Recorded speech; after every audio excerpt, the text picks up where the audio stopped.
ओम शांति। हर एक अपने जीवन में सफलता चाहता है, चाहे स्टूडेंट है जो पढ़ाई पढ़ते हैं, चाहे स्पोर्ट्स में खेलने वाली व्यक्ति है, चाहे बिजनेस करती है, चाहे छोटा मोटा कोई काम करते हैं। हाँ, खाना पकाने में भी कोई कुशल है, अर्थात उनके हाथ में सफलता की चाबी है या सिद्धि है। तो हर एक व्यक्ति चाहता है कि हम सफल बने और सफलता के लिए कई बार ट्रेनिंग लेते हैं। स्टूडेंट है, स्कूल में तो जाएगा, पर्सनली भी स्टडी करेगा, तो साथ साथ प्राइवेट ट्यूशन भी लेगा कि हमारा नंबर आगे हो। मतलब सिर्फ सफलता नहीं चाहते हैं, नंबर भी चाहते हैं स्टूडेंट। बिजनेस में भी सफलता के लिए कोई तो समझो माँ बाप से विरासत में अपनी बिजनेस की कला लेते हैं। कोई है उनका भाग्य अच्छा है, कई है उनका भाग्य अच्छा है कि जहाँ भी वो अपना हाथ डालेंगे वहाँ उनको सफलता है। तो सफलता भाग्य के कारण होती है, सफलता अपने पुरुषार्थ से होती है कि हम स्टडी करके एग्ज़ाम में सफल हो, या स्पोर्ट्समैन अपनी प्रैक्टिस खूब करता रहता है ताकि वो आगे नंबर लेवे। तो हर एक का लक्ष्य रहता है न सिर्फ सफल बने, पर सफलता में भी नंबर 1, 2 या 3, अर्थात गोल्ड मेडल लेना है, सिल्वर मेडल लेना है या कॉपर मेडल लेना है। ये हर एक का लक्ष्य रहता है। अभी हम ईश्वरीय पढ़ाई पढ़ते हैं, हमारे में विजयी किसको कहेंगे? तो विजयी उनको कहेंगे जो पहले 108 माला के दाने बनते हैं, जिसको वैजयंती माला के हम दाने कहते हैं। तो आज दो बातें हैं। कोई तो अपने ऐसे संस्कार ले आते हैं जिस कारण वो आगे बढ़ते हैं। क्योंकि प्रकाशमणि दादी, उसको जब नियुक्त किया गया एडमिनिस्ट्रेटिव हेड, तो हम लोगों ने दादी को प्रश्न पूछा कि दादी, आप में ये विशेषता थी इसलिए बाबा ने आपको चुना, या आपको चुना इस कारण आप विशेष रत्न बन गई? तो दादी ने कहा आप दोनों, क्योंकि दादी जी को पहले से ही मुन्नी मम्मा कहते थे, अथवा मम्मा का समझो 3/4 या पौना, जैसे पौनी मम्मा थी, मुन्नी मम्मा, पौनी मम्मा। तो अर्थात वो पहले से इतनी काबिल थी और पढ़ाई में अच्छी थी, निश्चय अच्छा था, हिम्मत अच्छी थी, दृढ़ता अच्छी थी, जिस कारण उनको बाबा के अव्यक्त होने पर एडमिनिस्ट्रेटिव हेड बनाया गया। तो इसलिए कोई कोई में कुछ काबिलियत है, कोई कोई काबिलियत धारण करते हैं पुरुषार्थ से, कोई कोई भाग्यशाली है जिस कारण उनको सफलता मिलती है। तो इसलिए हमें देखना है कि हम जो पढ़ाई पढ़ते हैं, क्योंकि हमारे 4 सब्जेक्ट है, ज्ञान, योग, धारणा, सेवा। अब बाबा कहते हैं, कल ही मुरली में बाबा ने बताया कि पास विथ ऑनर होने के लिए चारों सब्जेक्ट में अच्छे मार्क्स लेने चाहिए। पास होना माना विजयी होना, परंतु विजयी रत्न बनना है, पास विथ ऑनर बनना है, तो नेचुरली हमें हर सब्जेक्ट पर ध्यान देना चाहिए। और पढ़ाई भी कौन पढ़ेगा, क्योंकि आज हम लाखों को संदेश देते हैं, उसमें से पढ़ने वाले कितने हैं? जिन्होंने कल्प पहले पढ़ा है वही आकर ये पढ़ाई पढ़ते हैं। और पढ़ाई में भी निश्चय उन्हों को ही होता है जिन्होंने कल्प पहले पढ़े हैं। तो पहले तो निश्चय चाहिए कि हम पढ़ें, ये बाबा है, सत्य है, वो हमें पावन बना रहे हैं, विश्व का मालिक बना रहे हैं। ये जब निश्चय है तभी हम पढ़ते रहते हैं। इस पढ़ाई में फिर क्या होता है, विघ्न आते हैं, क्योंकि हमारी पढ़ाई बिल्कुल अलग है। शास्त्रों के ज्ञान से, भक्ति के ज्ञान से हमारी पढ़ाई बिल्कुल अलग है।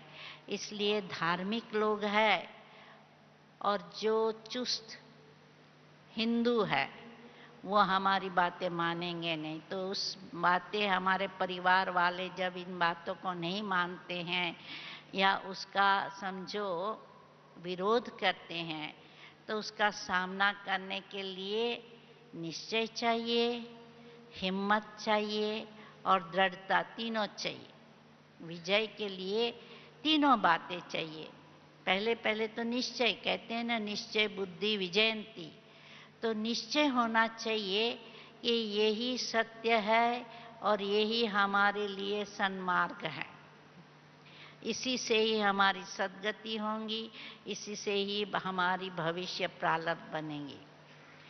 दूसरा, उस पर चलने के लिए हमें हिम्मत और दृढ़ता चाहिए, क्योंकि यदि हिम्मत नहीं है सामना करने की तो कई लोग बैठ जाते हैं कि घर में बहुत अशांति होती है, बहुत झगड़ा होता है, इससे तो हम जो जैसे चलते थे वैसे ही चलते रहे तो घर में कम से कम शांति रहेंगी। तो हिम्मत भी चाहिए, परंतु आगे बढ़ने के लिए, विजयी रत्न बनने के लिए दृढ़ता भी चाहिए, पॉजिटिविटी भी चाहिए। हमको करना ही है, क्योंकि जब कोई कार्य शुरू करते हैं ना तो 3 प्रकार के लोग हैं। कोई तो कहेंगे अच्छा हम करके देखेंगे, कोई कहते हैं चलो हम किसी एक्सपर्ट की मदद लेकर हम आगे बढ़ेंगे, और कोई तो कहता है मुझे करना ही है, मैं करके ही छोड़ूंगा। ये है दृढ़ता, क्योंकि उसके लिए, दृढ़ता के लिए भी हमें अपने में और बाप में निश्चय होना चाहिए। क्योंकि जब तक हमें बाबा में निश्चय नहीं है तो हम इतना दृढ़ता से आगे नहीं बढ़ सकते हैं। क्योंकि क्या है कि कई बार हमें अपनी शक्तियों में शक होता है कि मैं कर सकूंगा या नहीं, इतना सामना करना पड़ता है, हो सकेगा या नहीं, आदि आदि प्रश्न उठते रहते हैं। परंतु जब निश्चय है कि हमारा साथी है भगवान, आंधी और तूफान क्या कर सकता है, तो आंधी तूफान तो आएंगे। बाबा के ज्ञान मार्ग में भल हम कहते हैं सहज ज्ञान, सहज योग, परंतु देखा गया है कि भल योग लगाने के लिए हमें एक्सरसाइज नहीं करनी पड़ती है, सिर पर नहीं खड़ा होना पड़ता है, अंग को विभिन्न प्रकार से मोड़ना नहीं पड़ता है, परंतु फिर भी हमें सामना जरूर करना पड़ता है। एक तरफ देखो तो बच्चा भी योग लगा सकता है, वो भी 2-5 मिनट के लिए आराम से शांति से योग कर सकता है। तो इसीलिए से एक रीति से सहज भी है हमारा ज्ञान योग। तो एक तरफ हम देखते हैं मंजिल ऊंची भी है, और ऊंची मंजिल पर कहाँ गिरना है, कहाँ संभलना है, ये होता ही है कि बहुत संभल संभल कर हमको पांव रखना पड़ता है। युक्ति युक्त, राज युक्त, योग युक्त जब होंगे तो हम इस मार्ग पर चल सकेंगे।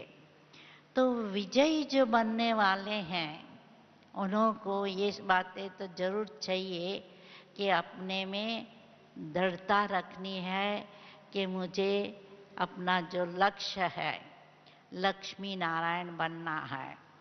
क्योंकि जब हम बाबा के पास आते आए हैं तो नेचुरली है कलयुगी तमो प्रधान दुनिया में हम तमो प्रधान थे। जब जैसे सारी दुनिया के लोग हैं वैसे ही हम थे, परंतु तमो प्रधान से रजो सतो और सतो प्रधान बनना है। तो इसलिए मंजिल तो बहुत ऊंची है, परंतु उसमें जब हमने दृढ़ता रखी कि मुझे विश्व महाराजन बनना है, लक्ष्मी नारायण बनना है, 16 सर्वगुण संपन्न, 16 कला संपन्न, संपूर्ण निर्विकारी बनना है, यह लक्ष्य यदि पक्का रखकर उस दृढ़ता से हम चलते हैं तो विजय हमारी अवश्य है ही। तो ये हमें जो विजयी बनना है, विजयी रत्न बनना है, उसके लिए हमें पहले तो जैसे बताया कि निश्चय होना चाहिए कि बाबा ज्ञान और स्वयं में। तो जब निश्चय होगा तो हमारा कोई भी प्रश्न नहीं रहेगा कि क्या होगा, कैसे होगा, होगा या नहीं। ये प्रश्न सब 1% भी नहीं रहेगा संशय। और जब निश्चय है तो रूहानी नशा रहेगा। हम कौन है, क्या बनने वाले हैं, कल जाकर हम लक्ष्मी नारायण बनेंगे, स्वर्ग के मालिक बनेंगे। जैसे शुरू ने बाबा ने नशा चढ़ाया कि मैं विष्णु चतुर्भुज हूँ, तो सब भाई बहनें हमारे उस नशे से चलते फिरते थे कि मैं चतुर्भुज विष्णु हूँ। तो नशा भी रहता था, निश्चिंत भी रहते थे, कोई चिंता नहीं थी क्या होगा कैसे होगा, नहीं, चिंता नहीं। और जब ऐसे नशा और निश्चय है, निश्चिंत है, तो नेचुरली है विजय डेफिनेट है, विजय जरूरी है। तो एक तरफ तो बाबा कहते हैं नशा भी रखो, परंतु दूसरी तरफ निमित्त भाव भी हो कि करावनहार वो है, मैं सिर्फ करनहार हूँ। तो उससे क्या होता है, नम्र भी रहते हैं और हल्के भी रहते हैं। नहीं तो क्या होता है, मुझे करना है, मुझे करना है, मुझे करना है, तो कभी कभी टेंशन हो जाता है, कभी चिंता हो जाती है, कभी स्ट्रेस हो जाता है। परंतु जब निश्चय है तो निश्चिंत। और जितना जितना हमारा निश्चय होगा तो हम बाप पर पूरा तन मन धन से बलिहार जाएंगे। क्योंकि फिर तो मेरा कुछ भी नहीं रहा, सब कुछ बाबा का है। तो इसलिए बाबा को सरेंडर होने में सहज हो जाते हैं, सर्व समर्पण कर देते हैं। सर्वत्यागी हम बन जाते हैं। तो इसके साथ साथ हमारे में उदारता होनी चाहिए। बाबा हमें बेहद में ले जाते हैं। अभी तक हम हद में ही खुश होते थे। जैसे स्टूडेंट है ना, कोई तो कहेंगे अच्छा कोई बात नहीं, मैं परीक्षा में पास हुआ, नेक्स्ट स्टैंडर्ड में प्रमोट हुआ, बस हमारे लिए काफ़ी है। और कोई तो है कहेगा नहीं, मुझे फर्स्ट क्लास मार्क्स ही लेने हैं।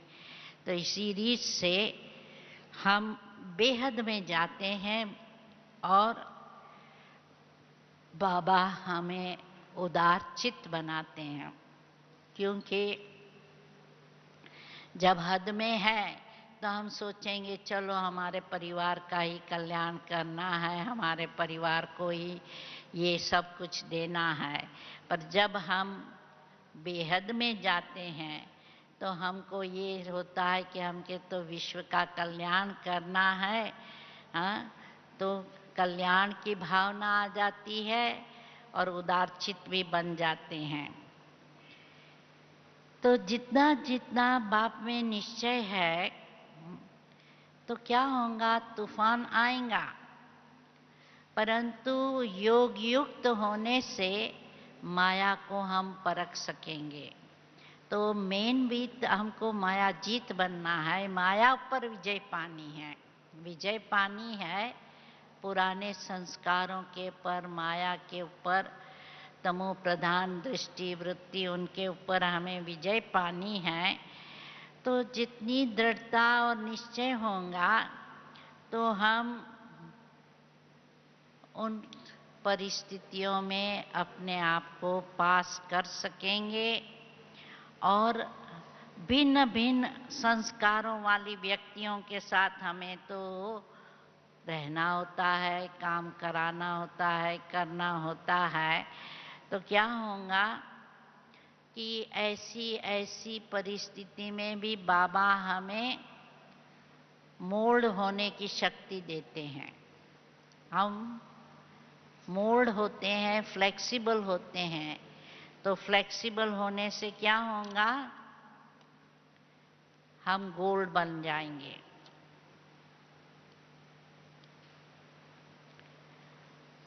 फिर ऐसी परिस्थितियों में, ऐसी वातावरण में, ऐसी व्यक्तियों के साथ भी क्या होगा, जितनी हम अचल रहेंगे, विजय उसमें कहेंगे कि हम उसमें भी अचल रहते हैं।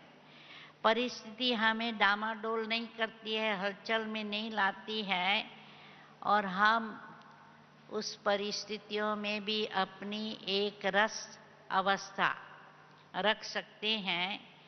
तो इस कारण क्या होता है कि जब हम हमेशा हर्षित रहते हैं, हमेशा खुशी में रहते हैं, नशे में रहते हैं, तो ये कहेंगे कि ये व्यक्ति जरूर विजयी है, क्योंकि ऐसी परिस्थिति में ऊपर नीचे नहीं होते हैं। तो माया जीत, प्रकृति जीत भी बनना है। मतलब 5 विकारों के ऊपर तो विजय पानी है, पर 5 तत्वों पर भी, क्योंकि जैसे हम कहते हैं माइंड ओवर मैटर। दुनिया वाले कहते हैं कि बॉडी बीमार है तो मन अशांत हो जाता है, मन दुखी होता है। और हम कहते हैं हमारा मन इतना सुखी है, शांत है, इसलिए हमारा शरीर भी तंदुरुस्त है। तो हम कहते हैं मन का तन के ऊपर पूरा कंट्रोल, क्योंकि शरीर हमारा बना हुआ है पंच तत्व का, पंच महाभूत का। तो उस शरीर पर भी हमारा कंट्रोल, प्रकृति पर भी कंट्रोल, प्रकृति को भी हम पावन बनाते हैं। और इस कारण हमारा विजय प्रकृति पर भी, मन जीत, माया जीत, प्रकृति जीत। मन को भी हम जीत सकते हैं, नहीं तो मन हमारा क्या था, मन भागता रहता था, मन के ऊपर कंट्रोल नहीं था, हमारे भाव पर कंट्रोल नहीं था, स्वभाव के ऊपर कंट्रोल नहीं था, गुस्से पर कंट्रोल नहीं था, चिंता पर कंट्रोल नहीं था। कई बार हम चाहते थे कि हम गुस्सा ना हुए, परंतु परिस्थिति हमारे में गुस्सा ले आती थी। फिर हम कहते थे ऐसा ऐसा लोग करते हैं, हमको गुस्सा नहीं आएगा क्या? तो ऐसे करके हम क्रोध के वश हो जाते थे। परिस्थिति आती थी, चिंता हो जाती थी, और हम समझते हैं परिस्थिति में चिंता तो होंगी ना। जब नौकरी का पक्का नहीं है कि हमारी नौकरी मिलेंगी या नहीं, खाना मिलेगा या नहीं, तो आजकल तो क्या करते हैं, रोज हम समाचार क्या सुनते हैं कि किसान है वो फसल ठीक नहीं होती है और कर्जा बहुत है, इसलिए आत्मघात करते हैं। तो ये क्या है, परिस्थिति के वश हो गए, मन है उसके वश हो गए, मन हमारे कंट्रोल में नहीं था। जैसा भी खाना सामने आया खा लिया। देखते नहीं है कि यह हमारी तंदुरुस्ती के अनुकूल है या नहीं। डायबिटीज वाले भी मीठा खा लेंगे, शुगर खा लेंगे, मोटे व्यक्ति भी है मिठाइयाँ और तली हुई चीज खा लेंगे। क्यों? कि मन पर कंट्रोल नहीं। परंतु जैसे जैसे हम मन पर जीत पाते हैं तो हमें अपना मन है वश में रख सकते हैं, और जो हमारी बुद्धि निर्णय करती है ये बात सही है, वही शब्द हमारे मुख से निकलेगा। हमारे संस्कार भी समझो, हम उसके ऊपर भी विजय पा सकेंगे कि आज तक जो तमो प्रधान संस्कार थे, या हम कहेंगे कि हमारी मानव नेचर थी, हाँ, जो मन में आया बोल दिया, जो मन में आया हमने खा लिया, जो पुराना स्वभाव था, हाँ, बहुत आवाज से बोलना, बहुत फोर्स से बोलना, कड़वापन भी आ जाए। परंतु अभी बाबा ने हमें संकल्प, बोल, कर्म सबके ऊपर विजय प्राप्त करने की शक्ति दे दी है कि हमारे संकल्प भी व्यर्थ ना चले। इसके ऊपर भी तो विजय पाना है ना, व्यर्थ संकल्पों पर, नेगेटिव संकल्पों पर। तो अभी जितना जितना हम अंतर्मुखी बनते जाते हैं, देही अभिमानी बनते जाते हैं, हमारे संकल्प भी पॉजिटिव या शुद्ध, हमारे भाव भी शुद्ध और पवित्र, और हमारे बोल भी रॉयल, कर्म भी श्रेष्ठ। ऐसे नहीं कि अब तक जो कर्म करते रहे वही करते रहें, जो समाज की अपेक्षा है, परिवार की अपेक्षा है, तो हम कहें भाई परिवार हमारा ये चाहता है ना, इसलिए करना पड़ता है। नहीं, तो जो हम सत्य समझते हैं, यथार्थ समझते हैं, वही शब्द, संकल्प, बोल और कर्म हमारे हो सकते हैं। तो उसके ऊपर भी, विकर्मों के ऊपर भी विजय प्राप्त करते हैं योग बल के द्वारा और ज्ञान बल के द्वारा। पहले तो समझ ही नहीं थी ये सच्चा है या नहीं, ये करना चाहिए या नहीं करना चाहिए, और कभी मालूम भी था कि ये नहीं करना चाहिए, परंतु शक्ति नहीं थी तो कर लेते थे।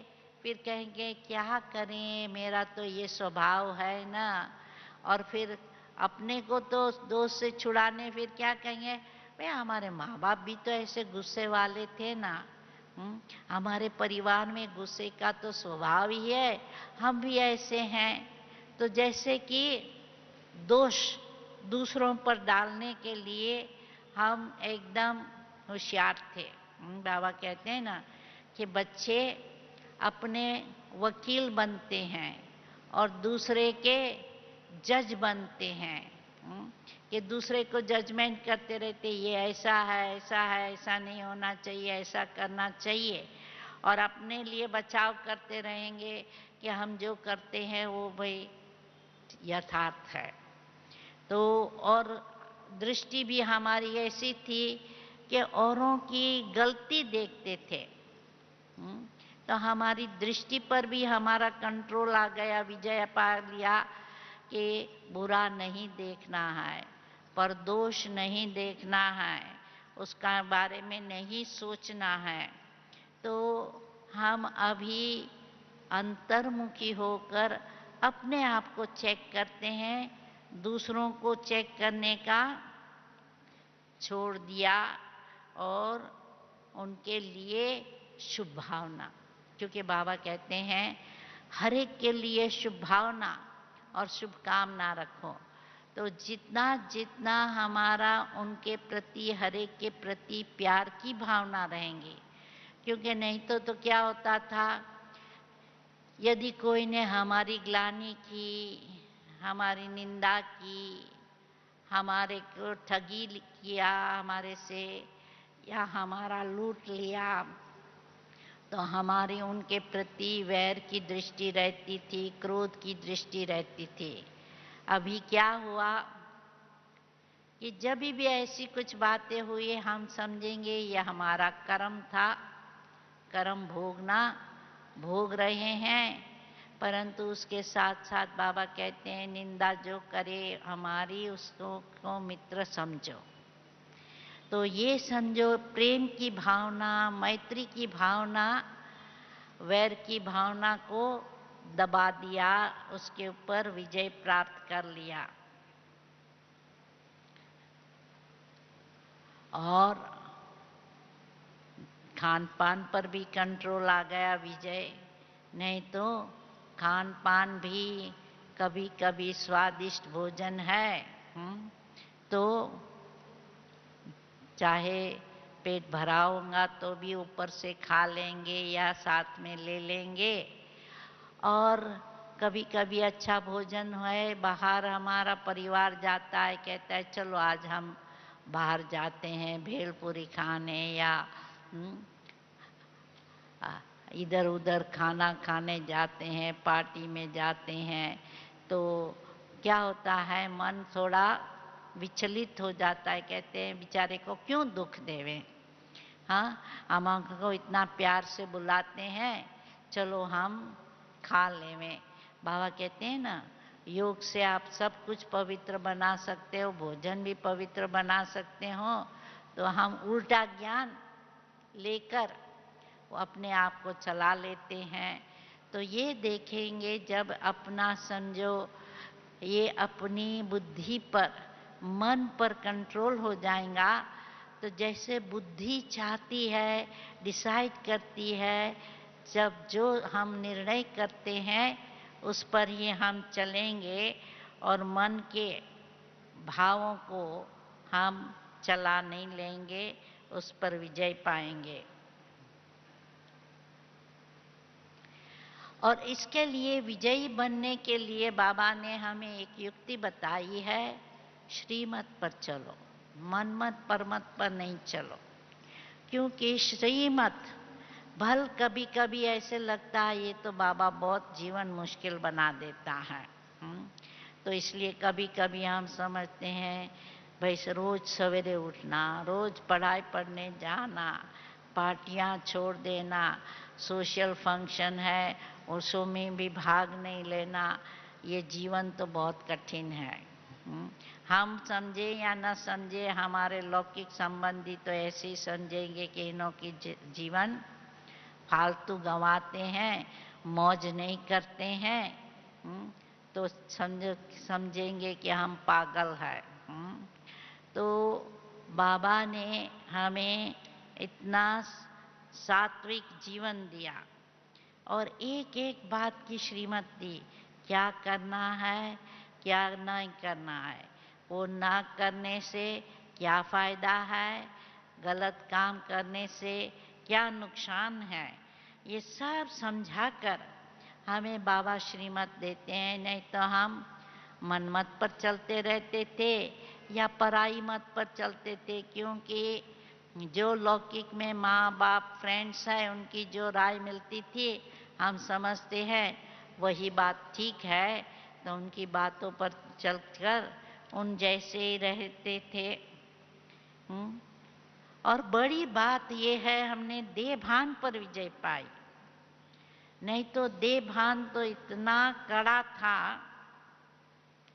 कि हम इतने समझो फैशन में अपने देह को श्रृंगारने में, देह को इसने क्या डाइट देना चाहिए, क्या नहीं खाना है, क्या खाना है, क्या हेल्दी खाना है, वो सोच सोच के देह भान में सारा दिन देह के बारे में सोचते रहते थे। अभी हमारी विजय हो गई, देह भान के ऊपर आत्मिक दृष्टि पक्की हो गई, तो इसके कारण आत्मिक दृष्टि से प्रेम भाव हमारे में आ गया, मैत्री भाव आ गया, वैर भाव, घृणा सब खत्म हो गया। और जितना जितना हम विजयी बनते हैं तो नेचुरली है जो विजयी लोग हैं उनका चेहरे पर चमक आ जाती है, नशा देखने में आता है चेहरे पर। तो इस कारण हम देखते हैं कि उनका संग भी, विजयी लोगों का संग भी हर एक को मदद करता है। और उसके कारण हमें नेचुरली है कि इतना बाबा से गहरा योग हो, जो हमें समझो इतनी शक्ति मिले कि कोई भी परिस्थिति है, कोई भी संस्कार वाली व्यक्ति हमारे सामने है, उनके साथ चलने में हमको तकलीफ ना हो। तो जैसे प्रतिव्रता नारी होती है, एक स्वामी से वफादार रहती है, इसी रीत से हमें भी हमारा एक स्वामी शिव बाबा है। जितना जितना हमको ये रहेगा कि वो ही हमारा सब कुछ है, तो क्या है वो स्वामी के संग में हमें शक्ति भी मिलती है। क्योंकि हाँ, जैसे हमारा टाइटल है शिव शक्ति, तो शिव का हम जब कंपेनियन बनते हैं, साथी बनते हैं, तो शिव बाबा से हमें इतनी शक्ति मिलती है, हम मास्टर सर्वशक्तिवान बन जाते हैं। तो नेचुरली है जिन्हों के अंदर सब शक्तियां हैं तो वो सफल होंगे ही होंगे। तो बाबा हमें योग युक्त बनाते हैं, युक्ति युक्त बताते हैं, राज युक्त बताते हैं। तो हम राज भी ज्ञान का जानते हैं, क्या सही है क्या गलत है, और इस रीति से हम युक्ति से भी चल सकते हैं। तो जब हमने अपना दिल में बाबा को पूरा स्थान दिया, मेरा तो एक शिव बाबा दूसरा न कोई, ये समझो जब हमारे मन में पक्का हो गया, तो क्या होगा कि सच्चे पिता के साथ हम सच्चे रहेंगे, और जितने ऑनेस्ट रहेंगे बाबा भी हमारे से राजी रहेगा। और जितना हम सच रहेंगे हल्के रहेंगे, क्योंकि झूठ बोलने से एक तो दिल खाता है और हम भारी भी हो जाते हैं, चिंता भी हो जाती है कि हमारा झूठ पकड़ा जाएगा तो हमारा नाम बदनाम हो जाएगा। परंतु सच बोलने से बाबा भी कहता है सच्चे दिल पर साहेब राजी, तो बाबा भी हमारे से राजी रहेगा। और जब बाबा राजी है तो कहते हैं ना, जब बाबा राजी है, मियाँ बीबी राजी तो क्या करेंगे काजी। तो हम बाबा की सजनी, बाबा हमारा साजन, यदि हम दोनों खुश है तो बाकी दुनिया क्या कर सकती है। तो बाबा ने हमें देभान छुड़ाया, मैं और मेरा छुड़ाया। तो ये मोह पर विजय पाना सहज हो गया। नहीं तो क्या है, मोह के कारण हम बहुत दुखी हो जाते थे। हाँ, एक दो के ऊपर आधारित हो रहते थे। तो अब हम एकदम स्वतंत्र बन जाते हैं, बंधनों से मुक्त। और एक बाबा से सब सहारा लेने के कारण हमें और कोई सहारे की दरकार नहीं रहती। नहीं तो हमारा सहारा हमारे लौकिक संबंधी, लौकिक मित्र थे, हम उनको सपोर्ट देते थे, वो हमें सपोर्ट देते थे। इस कारण हमारा उनके साथ लगाव हो गया था। तो लगाव न सिर्फ व्यक्ति और देहधारियों से होता था, लगाव हमारा साधनों से भी होता था कि हमारे जो भी साधन है, संपत्ति है, चाहे कार है, चाहे मोटर बाइक है, चाहे साइकिल है, चाहे मकान है, चाहे टेलीफोन है, चाहे मोबाइल फ़ोन आजकल तो है, चाहे हमारा जो भी मशीन है, हम उनका आधार भी लेते थे और उनके ऊपर एकदम डिपेंड रहते थे। तो इस कारण उनमें मोह भी पड़ गया, मेरा मेरा करते रहे। और मेरे को यदि कुछ नुकसान हुआ तो हमें बहुत दुख भी होता था। तो मैंपन छूट गया। मैं के बदले बाबा ने हमको सिखाया, याद करना है, मैं नहीं करो, मैं आत्मा हूँ। मेरा मेरा नहीं करो, मेरा एक बाबा है, बाबा और सब कुछ बाबा का है। वैसे तो जैसे भी हम बोलते हैं, किसी को पूछो ना कि तुम्हारे पास कितना धन है, तो फिगर नहीं बताएंगा कितना धन है, लाखोंपति है या करोड़ोंपति है या हजारों की बैंक बैलेंस है। कहेंगे भगवान ने जितना दिया है। तो एक तरफ हम कहते भगवान ने दिया तो भगवान की अमानत हो गई, परंतु जब गुम हो जाता है, कोई लूट लेता है, चोरी हो जाती है, इनकम टैक्स वाला ले लेता है, तो क्या कहते हैं, हाय हाय मेरा धन तो बर्बाद हो गया। तो इसी से बच्चे भी, जब बच्चे हैं तो कहेंगे भगवान ने दिया, और जब बच्चे मर गए तो मेरा बच्चा क्यों मर गया, एक्सीडेंट क्यों हो गया, मैंने क्यों मेरे बच्चे को गंवाया, भगवान तुमने हमारा बच्चा क्यों ले लिया। तो उसी रीत से हम भगवान को भी दोष देते रहे, रोते भी रहे, चिल्लाते भी रहे, कंप्लेन भी करते दे रहे कि भगवान ये क्यों किया, हमको ये क्यों दुख दिया। तो अभी तो हमें कर्मों की गति समझ में आ गई है कि जिनका जिसके साथ जितना लेन देन का हिसाब है, उतना समय वो आपस में एक दो के बनकर रहते हैं। जब ये पूरा हुआ हिसाब किताब तो छूट गया। तो इस रीत से देखते हैं कि हम अपना देहभान पर विजय पाई, मोह पर विजय पाई, लोभ पर भी विजयी पानी है, क्योंकि लोभी कोई कम नहीं है।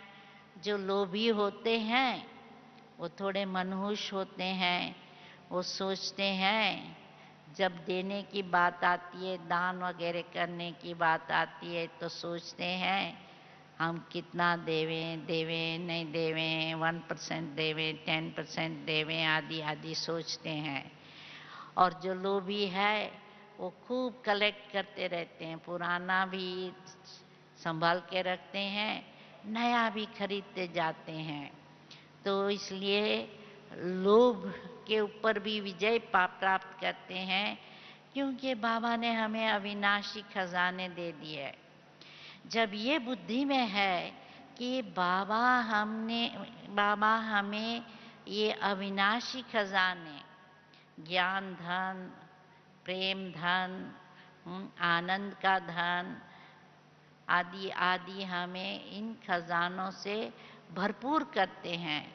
जब ये अविनाशी खजाने मिल जाते हैं तो विनाशी धन की लालसा नहीं रहती, और जब विनाशी धन की लालसा नहीं रहती तो जो भी कमाई होती है उसमें संतुष्ट रहते हैं। नहीं तो क्या होता है, लोभी को भी संतुष्ट नहीं रहेगा। लाखोंपति होगा तो समझेगा मुझे और भी करोड़पति बनना है। तो इसलिए लोभी कभी संतुष्ट नहीं रहते हैं, और संतुष्ट नहीं तो खुश नहीं, हर्षित नहीं।